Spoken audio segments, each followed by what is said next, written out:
Hey everybody, Milton Davis here. It's another edition of 11 Questions. And tonight I have a special guest with us. This is something that's going to be, we're talking about a new book that's coming out from MV Media. It's called Too Old to Dance, or Young Enough to Rock and Roll. And we have one of the two authors of this book with us. We have L. Jean Brown, who is not with us tonight, but we have K Ceres Wright, who is here with us. So welcome, Cerise. Thank you, Milton. Now, am I pronouncing your name right?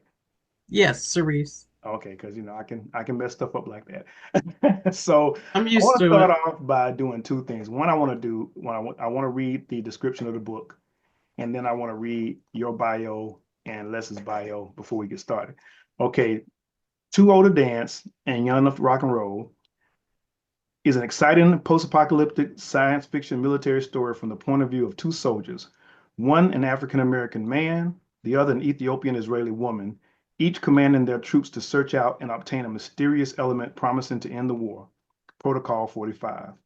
In their quest, they must either fight, avoid, or negotiate with armies from Korea, China, and Russia, as well as local gang members, to obtain an elusive peace. But what will this peace cost? So that's a very intriguing intro there. It's a great book. And now I want to go and read the bios that I have here. We'll start off with Les. L. Jean Brown, his real-time alter ego, was born in the Midwest on Christmas Eve. He enlisted in the U.S. Army after high school graduation and served 3 years with two tours of duty in Vietnam, honorably discharged in July 1970. After a 9-month break, he re-enlisted, but into the U.S. Air Force. His writing persona, L.G. Brown, Gene Brown, was conceived during his Air Force stint, but was truly born after his retirement. He is the co-author of several novels with writing partners L. Ann, Bonded in Blood and Blood Carousel, and Kathleen McClure, The Gemini Hustle, The Libra Gambit, and the upcoming third in the series to be titled The Scorpio Sting. And now for our special guest tonight, K. Ceres Wright. K. Ceres Wright received her master's degree in writing popular fiction from Seton Hill University, and her published cyberpunk novel, Cog, was her thesis of the program. Her short stories, poems, and articles have appeared on the Strange Horizon Amazing Stories website, in the Fire magazine of Black speculative fiction, Luminescent Threads, Connections to Octavia Butler, Locus Award winner, Hugo Award nominee, and Sycorax's Daughter, Bram Stoker Award nominee, among others. Ms. Wright is the founder and president of Diverse Writers and Artists of Speculative Fiction, an educational group for creatives. So welcome, Charisse. Thank you for that kind welcome, Milton. Hey, we see one of the things I like about doing these interviews is that most of the people that I interview I've known for a while, and I've known Charisse for a while, and really the only people I interview are people that I know for a while. but she's an amazing writer. I read Cog when it first came out, enjoyed it. Happy to say that she's going to be in the Space Funk anthology, and so I've had a good time reading her story and stuff like that. She's one of the amazing authors there.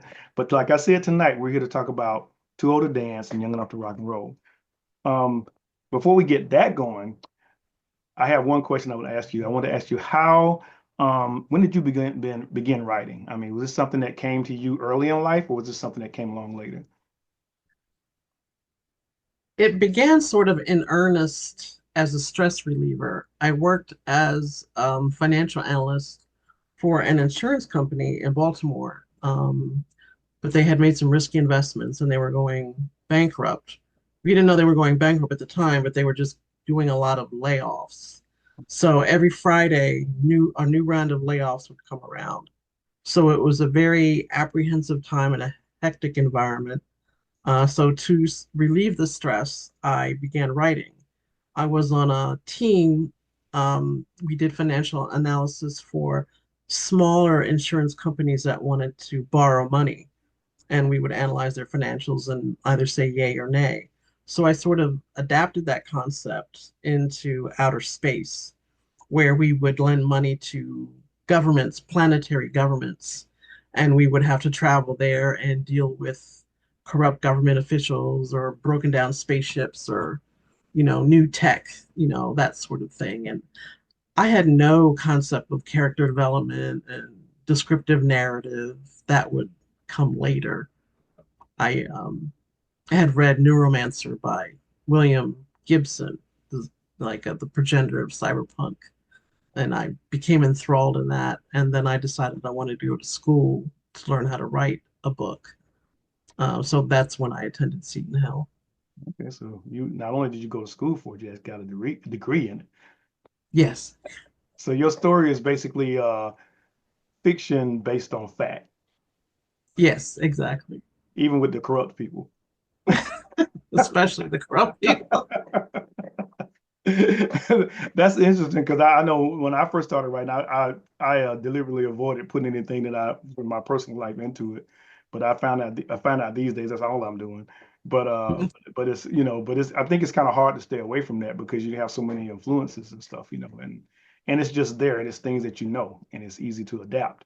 And Right. so And the older you get, the more things you experience. And you could say, aha, I remember old Mrs. Smith and, her dog that would try to bite you every time you walk past her house or yep, exactly. That kind of stuff. It does, and it just kind of slips. One day you look at it and say, "Hey, how did that get in there?" And it did. So what was the ideal behind this book? Was this something that you and Les created together, or was it something that you had the ideal and brought to him? But how did that start?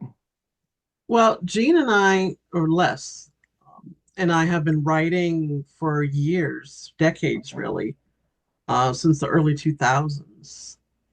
Um, we would write for online Star Trek role-playing game.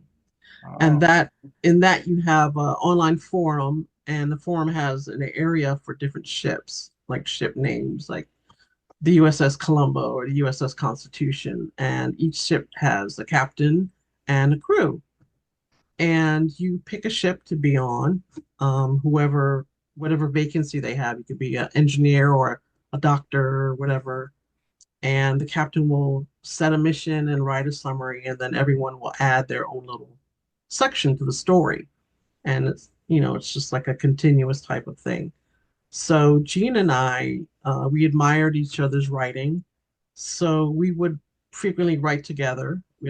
Our characters were intertwined as coworkers, and so we knew each other's writing styles and strengths and weaknesses. Um, and then one day he approached me and said, "Hey, why don't we write a story together from the perspectives of two different people, a man and a woman in a war zone area." So I thought that was interesting. I had not written hard military science fiction before because in the Star Trek universe, Starfleet is more of a quasi-military.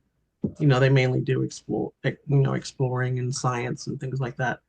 Um, so I was a little intimidated because I knew Les had served in the military and he had served in Vietnam.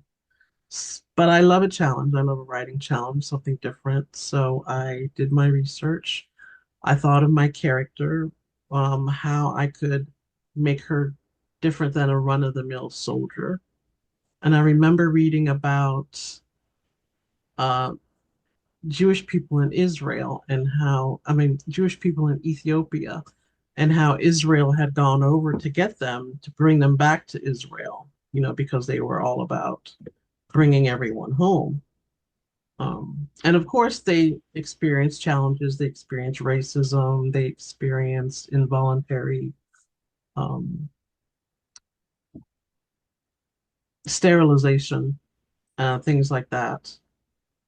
But I thought it was quite interesting. So I picked a Ethiopian Israeli woman as my character. And I did research both on that population and on the Israeli military because I didn't want to get too far off the mark.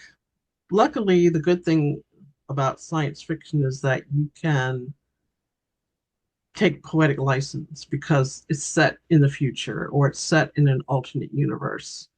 And especially after a post-apocalyptic disaster, pretty much anything goes. So it's easier to write taking liberties you know, with things if you're not too sure. So that's how my character came about. And I can't speak for Gene, but I'm assuming he sort of based his character on his experiences in the military. Yeah, I really enjoyed reading the story and reading the book, and Thank you. I've been an author that personally kind of avoided post-apocalyptic stories until I could write one that had hope, that kind of thing like that. But this is and I see that both of you left, and when I look at your intros and your not your intros, but your quotes, and I want to read yours. You said, "Dear reader, science fiction can serve as a warning to veer from an impending course of action, or as a guide toward the beacon of a desired goal. I believe peace is always a beacon that can be achieved through foresight and diplomacy. Please weigh your leader's commitment to peace and vote accordingly."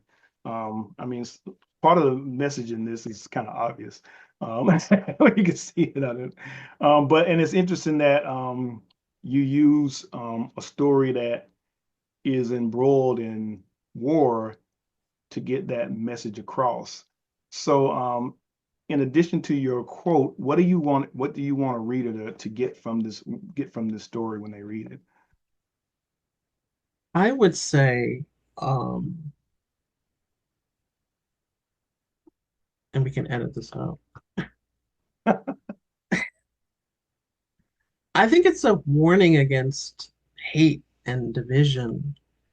And if you appeal to people's worst, baser instincts like jealousy and pride, bitterness and anger, that you're going to reap what you sow. And it may go farther and become more extreme than you intended.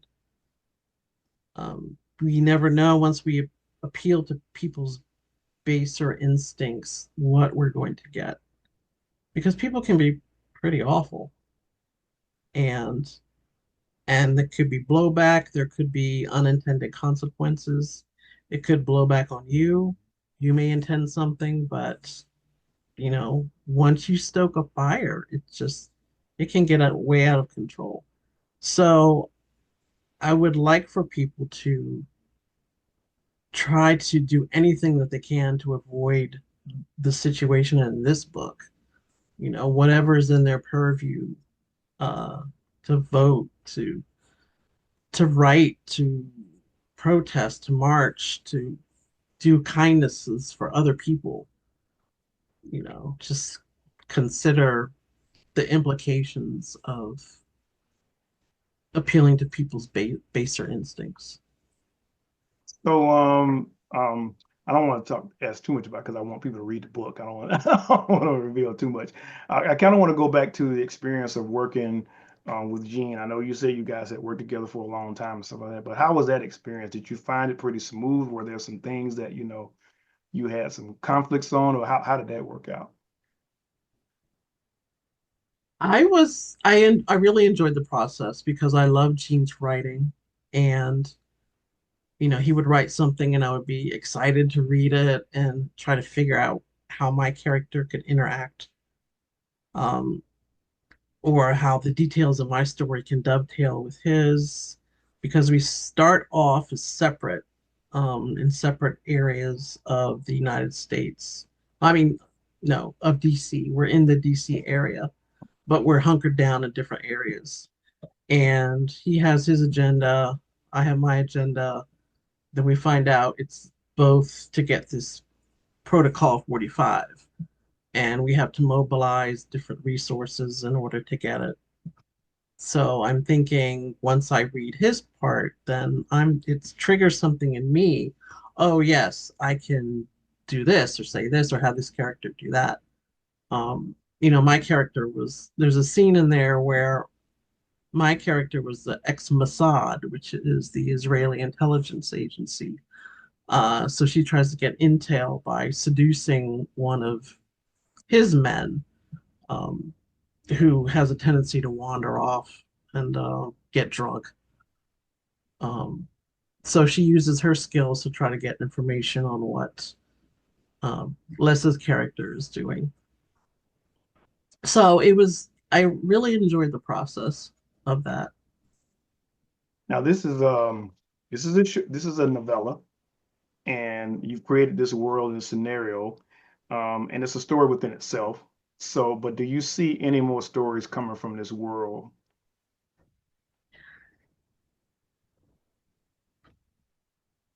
I could actually. I think I could. I mean, the ending. I don't want to give the ending away. Please don't.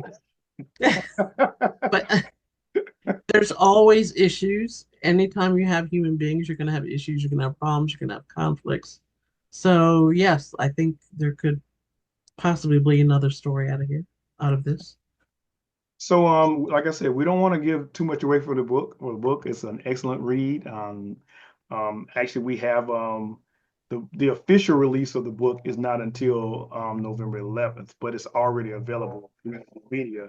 As a matter of fact, I will have copies of it this weekend when I do the Snellville Book Fair. So this will be his first time out in a Excellent. while. So, so people, and we've already had some sales actually on Amazon. So. Um, Excellent. I mean, people are interested in the book. So that being said, um, what's in store from Cerise Wright in the future? What can we expect from you? I am working on a science fiction mystery that's set in England. There's a series of islands that they built between France and England that cater to different populations. And there's a murder on the island that caters to the well-to-do. And my character is a detective, and she has to figure out who killed this man who was found dead in his kitchen.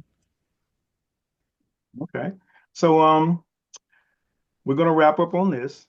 Again, this is he goes and then it goes disappear, but Too Old to Dance and Young Enough to Rock and Roll. Like I said, it's available now from MV Media. It will be available anywhere books are sold. Hold up a little higher. Anywhere books are sold beginning on November the 11th. And after people read this book and they love your work, where can they find more of what you've done? They can go to my website at kceres.net. That's KCERES.net. Or they can go to my author page on Amazon.com. Well, thank you so much, Cerise, for coming in tonight and talking to us on 11 questions. Again, everybody, the book is Too Old to Dance but Young Enough to Rock and Roll by L. Jean Brown and K Ceres Wright. It's available now from MV Media. It will be available on November 11th, wherever books are sold. And depending on when we get this edited, it may already be out when you see this video. but, but again, again, thank you so much for coming. And thank everybody for visiting us again at 11 Questions. And we'll see y'all soon. Y'all take care. Peace. Thank you.